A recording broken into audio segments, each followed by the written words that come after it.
Hello and welcome to my channel. Today we are previewing the upcoming FIFA World Cup qualifier friendly between Luxembourg and Qatar. This fixture will be played at the Stade de Luxembourg. While that stadium does not feature on the Virtuared patch that I use, I selected one of the generic national team stadiums that I think best fits the bill. It'll be a little larger in scale than the Stade de Luxembourg, but has that nice modern look.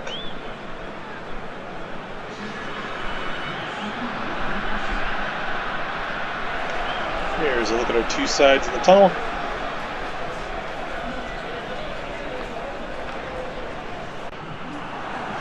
As these two squads take the pitch, let's take a look around at our stand-in for the beautiful Stade de Luxembourg before we pause for the national anthem.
As the two sides prepare for kickoff, let's take a look at our starting lineups.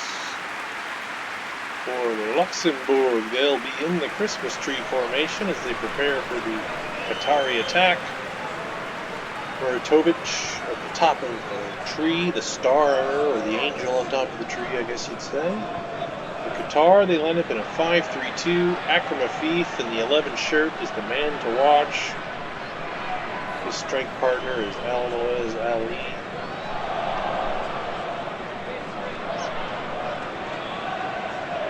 Look at our European qualifiers ball. Not actually sure if that's what they're using in these friendlies or not. It makes sense given the context of the friendly, which I'll explain. We're underway in Luxembourg.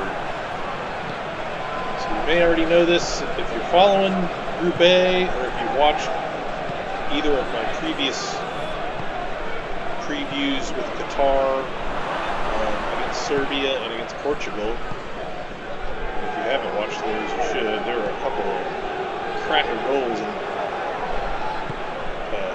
if you like free kick goals, I've got an amazing one in the Serbia one and an almost equally good one from Cristiano Ronaldo in the Portugal one. Although I may have just spoiled that for you if you haven't watched them already. But Duvan Tadic and Cristiano Ronaldo from almost an identical spot in those two previews. I scored really nice free kick goals. But anyway, so Qatar, of course, by way of being the host of the next World Cup, don't have to participate in the AFC's qualification process. They did participate in the first two rounds.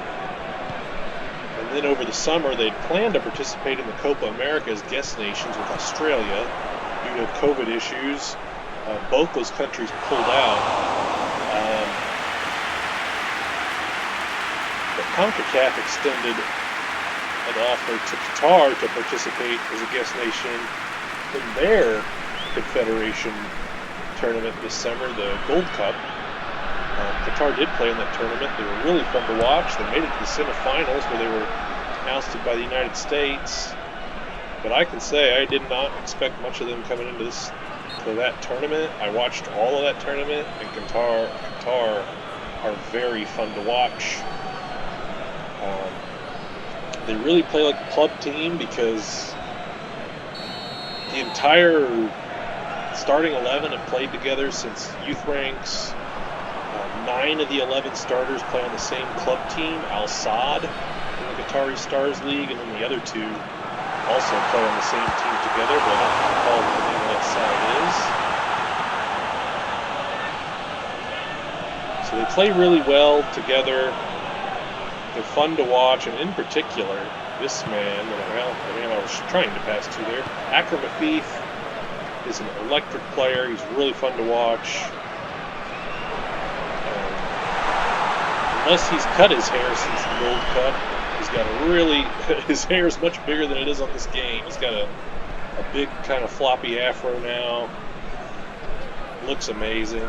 He is a heck of a player. I mean, literally, he was one of the players in the tournament at the Gold Cup. He wasn't the player of the tournament. That went to Hector Herrera of Mexico, despite losing in the final to the U.S. But Afif was one of the stars of the tournament, without a doubt. That's him there. Shot's knocked away by the keeper. So anyway, all that to say, well, first off, why this is going on, which I haven't gotten to that part yet. But all that to say, Qatar's a really fun side to watch. Give them a watch. And as for why, I mentioned how they weren't going to participate in the third round of the AFC qualification process. They participated in the first 2, then in the Gold Cup this summer.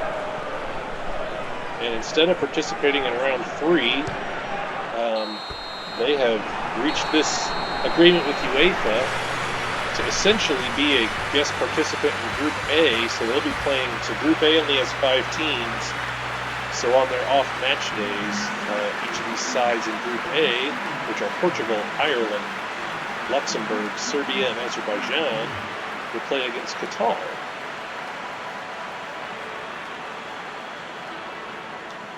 And the groups are in balance because you have 55 members of UEFA. You've got 10 groups, so you've got 5 groups of 5 and 5 groups of 6. So the way they balance this out, for the 5 groups of 5, 4 of those 5 groups contain the participants in the semifinals of the Nations League. That's Belgium, France, Italy, and Spain. And then the 5th group is this Group A that I just listed, and they're going to play on their off matches against Qatar. So lengthy explanation, as a lot of these qualification situations are. A lot of confederations make it harder than it needs to be. But it's also hard in the big ones in particular with, I mean, in CONMEBOL and OFC, it's pretty straightforward because they've got 10, 11 sides. And then you talk about Asia and CONCACAF that each have like 40 sides. And then you get into Africa and Europe, who each have over 50 sides, and it starts getting, you gotta have some kind of process to whittle it down. So I'm sure it's as good as any, and I am playing as Qatar here because I actually think Qatar are going to get a result here. I think they were not very good in the friendly against Serbia. They got beat pretty well there. I think they made a decent showing against, of course, it wasn't the A side for Portugal, but it was Portuguese national team nonetheless. And they did get a goal in that one. I suspect they'll get a goal or 2 in this one, and may even get a win. Rodriguez for Luxembourg. Saad, the keeper, knocks it away, but it's not out of danger yet.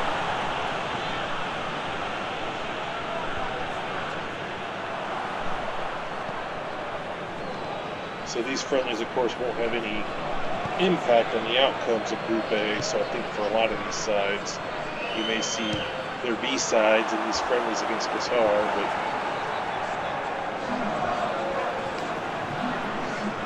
Qatar, I imagine, will be playing their A side, because that's why they're doing this, to get competitive matches and train and develop. But Muntari coming on for El Moaz Ali, he was also very exciting in the Gold Cup. He's their first player off the bench when they need a spark on that front line. He's another player that's just mean, all three of those forwards. So Armoez and Fief and Mutari off the bench. They're a good attacking side. They've got goals in them. They played several matches in the Gold Cup that were like 3-3. So I mean, they're a really up and down team. They play that fun brand of football to watch. Definitely give those Qatar friendlies a view if you got time between the real qualifiers. You won't regret it. As for this preview, not so exciting. A 0-0 stalemate.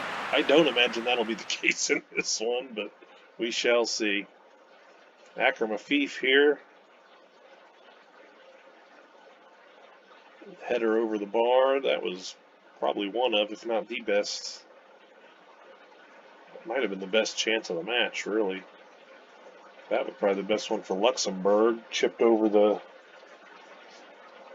back, over the back line. And Afif here.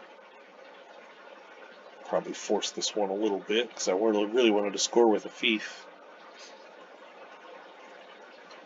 Luxembourg keeper knocks that away. Almoez Ali on the header here, off the post. But if it was on target, I think the keeper would have gotten a glove on it, so I wouldn't say he had the keeper beat there. Had him here. Shot was off the mark. Almoez Ali. Again off the post. That time he may have had the keeper beat. Hard to say from that angle. Then Rodriguez has trouble getting a handle on that, and then a good shot and the save that rebounds out. That was also a dangerous attempt for dangerous opportunity there for Luxembourg at the end. But that's it from our stand-in for the Stade de Luxembourg.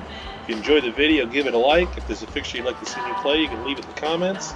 If you enjoy this type of content, please do subscribe to my channel for more. Again, thank you so much for watching. I hope you enjoyed, and we'll see you next time.